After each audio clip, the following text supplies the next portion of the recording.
Hello everyone, আশা করি সবাই ভালো আছেন। গত পর্বে আমরা অ্যাঙ্গুলারের বিভিন্ন ফাইল এবং ফুল স্ট্রাকচার নিয়ে আলোচনা করেছি। এই পর্বে আমরা অ্যাঙ্গুলারের building blocks of Angular apps এই পার্টটা নিয়ে আলোচনা করব। আচ্ছা, এর আগে বলেছিলাম প্রত্যেকটা অ্যাঙ্গুলার অ্যাপে অ্যাটলিস্ট একটা কম্পোনেন্ট, একটা মডিউল থাকবে। ইন রিয়েল ওয়ার্ল্ড অ্যাপ্লিকেশনে দেখা যায় যে অনেক কম্পোনেন্ট থাকে, মেবি হয়তো 100 or 10 or based on requirement. তো আপনাদের মনে প্রশ্ন আসতে পারে যে কম্পোনেন্টটা কি? আচ্ছা, কম্পোনেন্ট হলো ডাটা, এইচটিএমএল টেমপ্লেট অ্যান্ড লজিকের সমন্বয়ে তৈরি হয়, কাইন্ড অফ কন্টেইনার। তো অ্যান্ড যে লজিকগুলো থাকবে সেই লজিকগুলো এইচটিএমএল টেমপ্লেট অর ভিউর উপর ডিপেন্ডেন্ট। এখানে এইচটিএমএল টেমপ্লেটটা হচ্ছে যেটা হচ্ছে আমরা দেখতে পাই অ্যাজ এ ইউজার ইন্টারফেস হিসেবে। আচ্ছা, আমরা একটা রিয়েল ওয়ার্ল্ড এক্সাম্পল দিই। ধরা যাক আমরা একটা ব্লগ অ্যাপ্লিকেশন বানাবো। তো ব্লগ অ্যাপ্লিকেশনের ক্ষেত্রে কি থাকে, একটা সিম্পলিস্টিক যদি চিন্তা করি, একটা ন্যাববার, একটা ব্লগ পোস্ট সেকশন অ্যান্ড একটা সাইড বার। আমরা এই পুরা অ্যাপ্লিকেশনটাকে একটা কম্পোনেন্ট হিসেবে চিন্তা করতে পারি। যেমন অ্যাপ কম্পোনেন্ট, আমাদের পুরো একটা কম্পোনেন্টেই ন্যাববার, সাইড বার এবং ব্লগ বার সব কোডগুলো আমরা একসাথে লিখতে পারি। আবার আমরা যদি এটাকে স্প্লিট করি, যে ন্যাববারটাকে আমরা একটা ন্যাববার কম্পোনেন্ট হিসেবে চিন্তা করলাম, ব্লক কম্পোনেন্টটা হচ্ছে যেখানে আমরা ব্লকগুলো রাখবো, এবং সাইড বার কম্পোনেন্ট যেটাতে আমরা সাইড বারটা রাখবো। তাহলে কি হবে, আমাদের এই স্প্লিট করার কারণে আমাদের প্রজেক্টটা মেইনটেনেবল হবে এবং ইজিলি ম্যানেজেবল হবে, এবং আমরা চাইলে কোড রিউজ করতে পারবো। কিভাবে? যেমন ব্লগ অ্যাপ্লিকেশনে যে ব্লক কম্পোনেন্ট পার্টটা ছিল, এই পার্টটাকে যদি আমরা একটু চিন্তা করে দেখি, যে একটা ব্লগ যে সেকশনটা থাকে, কোনো ব্লগ ওয়েবসাইটের ক্ষেত্রে মানে কি থাকে, একটা টাইটেল থাকে এবং কিছু কন্টেন্ট থাকে, অ্যান্ড দেন রিড মোড থাকে। এই একই ইউআইটা বারবার রিপিট হয়। দ্যাট মিনস হচ্ছে ব্লক কম্পোনেন্টটাকে আমরা চাইলে রিউজেবল কম্পোনেন্ট হিসেবে ট্রিট করতে পারি, বা সেম ভিউটাকে আমরা রিউজ করতে পারি। আচ্ছা, রিয়েল ওয়ার্ল্ডে যেটা হয়, বা অ্যাঙ্গুলার পার্সপেক্টিভের ক্ষেত্রে, যেটা আগে বলছিলাম, অ্যাটলিস্ট একটা কম্পোনেন্ট থাকবে, সেটাকে আমরা বলি অ্যাপ কম্পোনেন্ট, বা যেটা হচ্ছে রুট কম্পোনেন্ট। অ্যান্ড বাকি যে কম্পোনেন্টগুলো ক্রিয়েট হবে, এগুলো অ্যাকচুয়ালি ট্রি আকারে থাকে। যেমন ন্যাববার, ব্লক কম্পোনেন্টের ভিতরে যদি আমাদের অনেকগুলো কম্পোনেন্ট থাকে, সেগুলো সব ট্রি আকারে থাকে। দেন হচ্ছে সাইডবার কম্পোনেন্ট।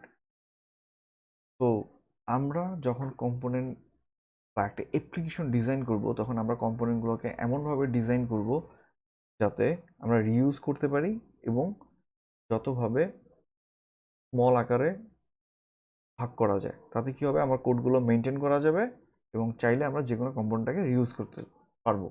আচ্ছা, অ্যাঙ্গুলারের ক্ষেত্রে আর একটা কনসেপ্ট হচ্ছে, সেটা হচ্ছে মডিউল। মডিউলটা কি? যখন এ গ্রুপ অফ কম্পোনেন্ট একই রেসপন্সিবিলিটি মেনটেন করে, তখন ওই কম্পোনেন্টগুলোকে আমরা একসাথে একটা মডিউল আকারে ক্রিয়েট করতে পারি। যেমন আমরা যদি আগের এক্সাম্পলটার কথাই চিন্তা করি, ন্যাববার। ন্যাববারের ক্ষেত্রে আমরা অনেক কিছু রাখতে পারি। যতগুলো কম্পোনেন্ট মিলে আমি ন্যাববারটাকে ক্রিয়েট করব, সবগুলোকে আমরা একটা ন্যাববার মডিউল আকারে রাখতে পারি। ব্লক কম্পোনেন্ট, একটু আগে বলেছিলাম যে অনেকগুলো ব্লক কম্পোনেন্ট থাকতে পারে।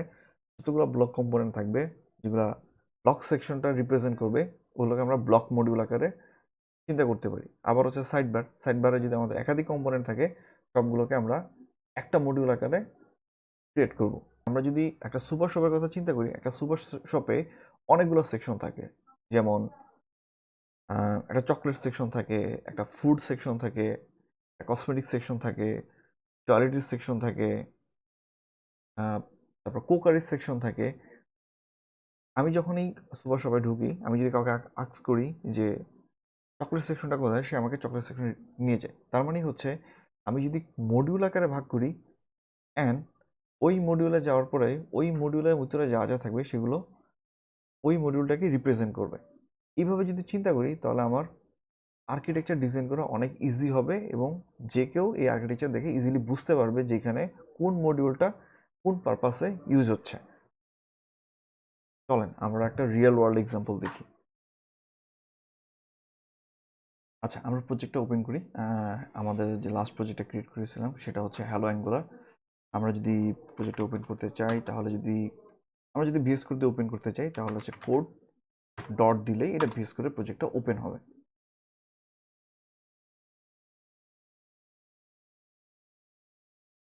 আচ্ছা, প্রজেক্টটা রান করার জন্য আমরা যে কমান্ডটি ইউজ করব আগেও বলেছিলাম ng serve।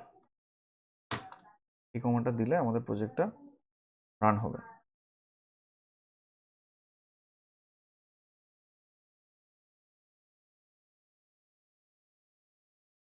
ওকে, আমাদের প্রজেক্টটা রান হয়েছে। আমরা যদি এবার হচ্ছে ব্রাউজারে দেখি,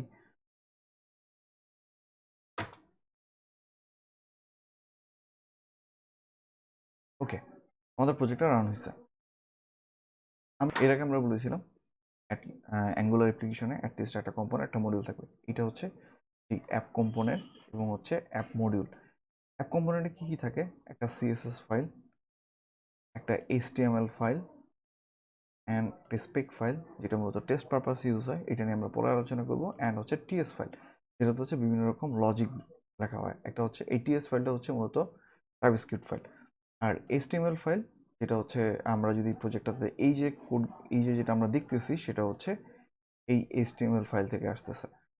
তো আমরা যদি এটাকে রিমুভ করে দিই, এখন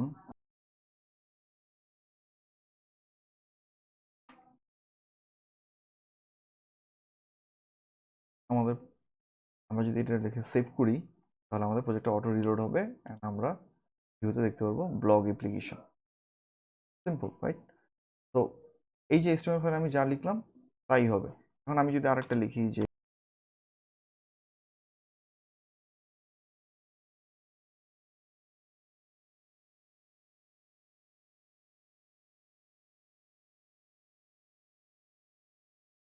আচ্ছা, তো আমি একটা সিম্পল একটা এইচটিএমএল ট্যাগ লিখলাম ইউএলএলআই ব্লগ ওয়ান। তো এইটাই আমরা এখন ইউআইতে দেখতে পারতেছি ব্লগ ওয়ান। তার মানে হচ্ছে আমরা এইচটিএমএল ফাইলে যাই লিখবো সেটা আমরা এখন ভিউতে দেখতে পারবো। কারণ আমরা একটু যদি ইন্সপেক্ট এলিমেন্ট করি,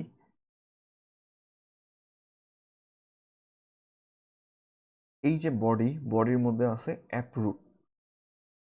আমরা হেডটাকে চিনি, বডিটাকে চিনি, কিন্তু অ্যাপ রুট জিনিসটা হচ্ছে একটা কাস্টম এলিমেন্ট, এটা আসলে এইচটিএমএল এ নাই, কিন্তু সে এই জিনিসটাকে লোড করতেছে। অ্যাপ রুটটা কি? অ্যাপ রুট হচ্ছে এই যে অ্যাপ কম্পোনেন্ট টিএসএফ ফাইলের মধ্যে যে সিলেক্টরটা আছে সেটা, এই অ্যাপ রুট। এই অ্যাপ রুটটাকে সে মূলত স্টার্ট করতেছে বা বুটস্ট্র্যাপ করতেছে। এর আগের দিন আমরা বলেছিলাম যে আমরা যদি মেইন ডট টিএস ফাইলটা চেক করি তাহলে মেইন ডট টিএস ফাইলের মধ্যে আমরা বলে দিছি যে বুটস্ট্র্যাপ মডিউল কোনটা, সেটা হচ্ছে অ্যাপ মডিউল। আমরা যদি অ্যাপ মডিউলে যাই, অ্যাপ মডিউল টিএস, তাহলে আমরা দেখতে পারবো যে এখানে কি কি আছে। একটা হচ্ছে NG module file, NG module, browser module, and হচ্ছে অ্যাপ কম্পোনেন্ট। অ্যান্ড বুটস্ট্র্যাপ কোন কোন কম্পোনেন্টটা হবে? App component. তার মানে হচ্ছে আমি ওইখানে বলে দিছি অ্যাপ মডিউলটাকে বুটস্ট্র্যাপ করতে, অ্যান্ড অ্যাপ মডিউল আসার পরে বলে দিছি কোন কম্পোনেন্টটাকে লোড করবে, সেটা হচ্ছে অ্যাপ কম্পোনেন্ট।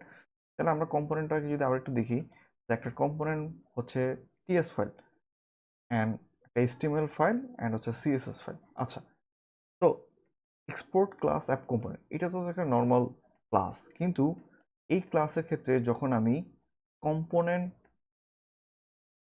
এই মেটাডাটা ইউজ করব তখন এইটা হয়ে যাবে একটা কম্পোনেন্ট ক্লাস। কারণ এই at the rate of component মানে হচ্ছে এটা হচ্ছে একটা ডেকোরেটর, এবং এই ডেকোরেটরটা মূলত অ্যাঙ্গুলারের কোনো ক্লাসকে কম্পোনেন্ট হিসেবে ট্রিট করে।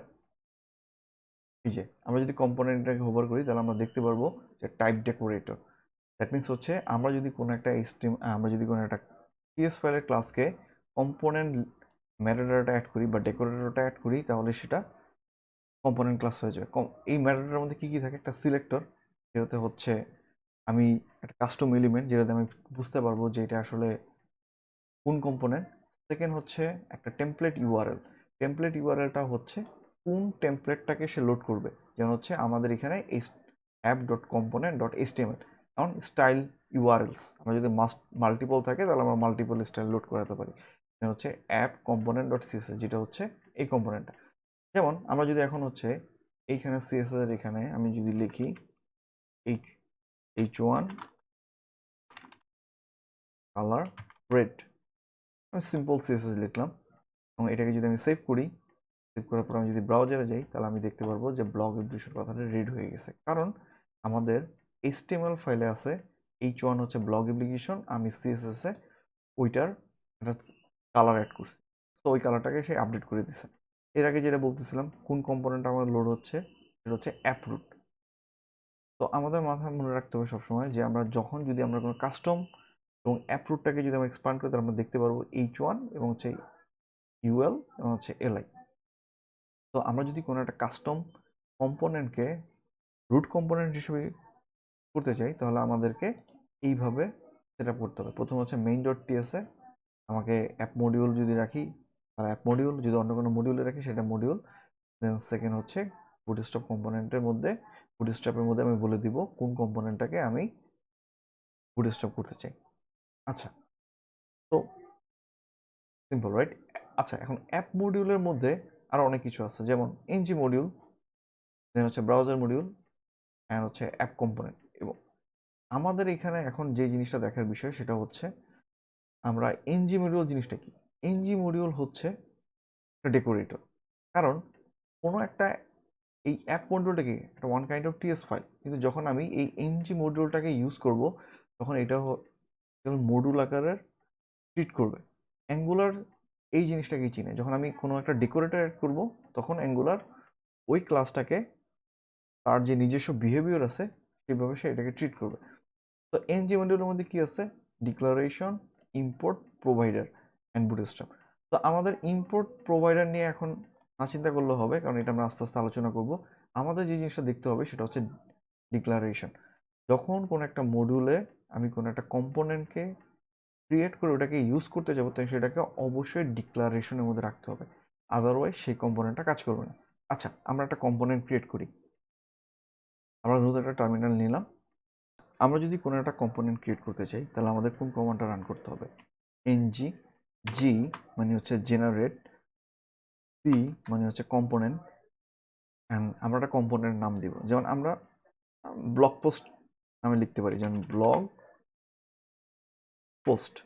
তো আমি যদি এনজি জি মানে জেনারেট, সি মানে হচ্ছে কম্পোনেন্ট অ্যান্ড ব্লগ পোস্ট লিখি তাহলে সে ব্লগ পোস্ট নামে একটা কম্পোনেন্ট ক্রিয়েট করবে।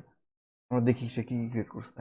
ক্রিয়েট এটা blog post component dot HTML and spec file, যেটা হচ্ছে ইউনিট টেস্টের জন্য ব্যবহার করা হয়, TS file and CSS file and update app module.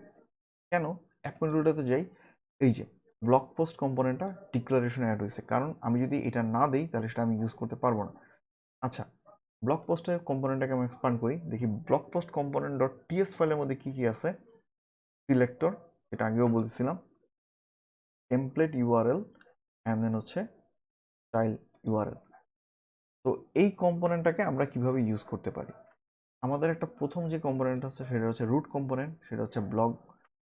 এখানে কি কি লেখা আছে? Blog application blog 1। আমরা আগে বলছিলাম যে কম্পোনেন্টগুলোর মতো ট্রি আকারে কাজ করে। এই ব্লগ পোস্ট কম্পোনেন্টটাকে আমরা কিভাবে ইউজ করতে পারি? অ্যাপ ব্লগ পোস্ট যে সিলেক্টরটা আছে সেটাকে যদি আমি কপি করি এবং আমি যদি অ্যাপ কম্পোনেন্টে যাই এবং এখানে যদি অ্যাজ এ কাস্টম এলিমেন্ট হিসেবে ইউজ করি, জাস্ট লাইক হচ্ছে HTML ট্যাগ, তাহলে সেটা আমরা এখন দেখতে পারবো যে এখানে এই লেখাটা ব্লগ পোস্ট ওয়ার্কস। এই ব্লগ পোস্ট ওয়ার্কস লেখাটা কই থেকে আসছে? এটা আসছে হচ্ছে যে ব্লগ পোস্ট ওয়ার্কস। এখানে আমি যদি ব্লগ পোস্ট ওয়ার্ক চেঞ্জ করে আমি যদি দেই স্যাম্পল, আমি যদি সেভ করি তাহলে আমি দেখতে পাবো এখানে স্যাম্পল ব্লগ পোস্ট চলে আসছে। এখন এটাকে যদি আমি ইন্সপেক্ট এলিমেন্ট করি তাহলে আমি দেখতে পারবো যে প্রথমে হচ্ছে আমার অ্যাপ রুট, দেন হচ্ছে H1, দেন হচ্ছে UL অ্যান্ড দেন হচ্ছে এই যে অ্যাপ ব্লগ পোস্ট, যেটা হচ্ছে কাস্টম এলিমেন্ট হিসেবে কাজ করতেছে। তো আমরা যদি কোনো একটা কম্পোনেন্ট ক্রিয়েট করতে চাই তাহলে আমাকে এই কমান্ডটা রান করতে হবে, nggc এবং ব্লগ পোস্ট। এইখানে একটা জিনিস নিয়ে একটু আলোচনা করি যে যখন আমরা কোনো একটা কম্পোনেন্টকে ক্রিয়েট করতে যাব বা কম্পোনেন্টের ক্রিয়েট করব তখন আমরা যে নামটা দিব সেই নামটা অবশ্যই এমন একটা নাম দিব যেটা হচ্ছে ওই কম্পোনেন্টটাকে রিপ্রেজেন্ট করে। আমরা কাওয়ারট্যাং বগেটের নামে কোনো নাম দিলাম না বা নাম দিতে চাইও না, যাতে নাম একরকম ভিতরে কাজ করতেছে একরকম। সো ওরকম যাতে না হয়, যাতে আমরা যখন ক্রিয়েট করব তাহলে অবশ্যই আমরা এমন একটা নাম দিব যেটা ওই কম্পোনেন্টটাকে রিপ্রেজেন্ট করে এবং ইজিলি যে কেউ দেখে বুঝতে পারে। আমি কোড না দেখেও আমি জানি বুঝতে পারি, আচ্ছা ব্লগ পোস্ট কম্পোনেন্ট তার মানে হচ্ছে এখানে ব্লগ পোস্ট রিলেটেড কোনো কিছু আলো কোড আছে। কোনো কারণে যদি আমি এটাকে রিমুভ করে দিই তাহলে আমরা দেখি কি হয়। আমরা যদি সেভ করি তাহলে আমাদের কয়েকটা ইরোর দিবে। আমরা যে টার্মিনালটা চেক করি তাহলে app blog post is not known element. First কথা হচ্ছে এই যে অ্যাপ ব্লক পোস্ট এই কম্পোনেন্টটা বা এই সিলেক্টরটা কোনো মডিউলার আন্ডারে নাই, এই কারণে অ্যাঙ্গুলার কোনোভাবেই চিনতেছে না যে এটা আসলে কি। তো এবং এখানে খুব সুন্দর করে লেখাও আছে app blog post is a web component then add custom schema NG module schemas. And আমরা যদি ভিউটাতে দেখি এবং এইখানেও সেম ইরোটা দিচ্ছে, is not a known element, এবং কনসোলেও সেম ইরোটা দিচ্ছে, app blog post is not a known element. কোনো সময় যদি আমাদের এরকম কোনো ইরোর আসে তাহলে আমরা ইজিলি বুঝতে পারবো যে এই কম্পোনেন্টটা কোনো মডিউলের আন্ডারে নাই। সো আমাকে যেটা করতে হবে এই কম্পোনেন্টটাকে কোনো না কোনো মডিউলের আন্ডারে অ্যাড করতে হবে। আরেকটা কথা যে একই কম্পোনেন্ট মাল্টিপল মডিউলের আন্ডারে হতে পারবে না। তো এটাও যদি আমরা ক্রিয়েট করতে চাই তাহলে এটাও ইরোর দিবে, কারণ যখন আমি এই কম্পোনেন্টটাকে এই ডিক্লারেশনে অ্যাড করব তার মানে হচ্ছে এই কম্পোনেন্টটা এই মডিউলার আন্ডারের কোনো একটা ক্লাস। তো আমি একই ক্লাসকে মাল্টিপল বা একই কম্পোনেন্টকে মাল্টিপল মডিউলে অ্যাড করতে পারবো না। বাট আমরা যদি রিউজ করতে চাই সেটা কিভাবে করব সেটা হচ্ছে আমরা পরে আলোচনা করব, যে কোনো একটা কম্পোনেন্টকে আমরা যদি ক্রিয়েট করি এবং সেটাকে আমরা কিভাবে রিউজ করতে পারি এটা আমরা নেক্সট লেকচারে আলোচনা করব। Thank you.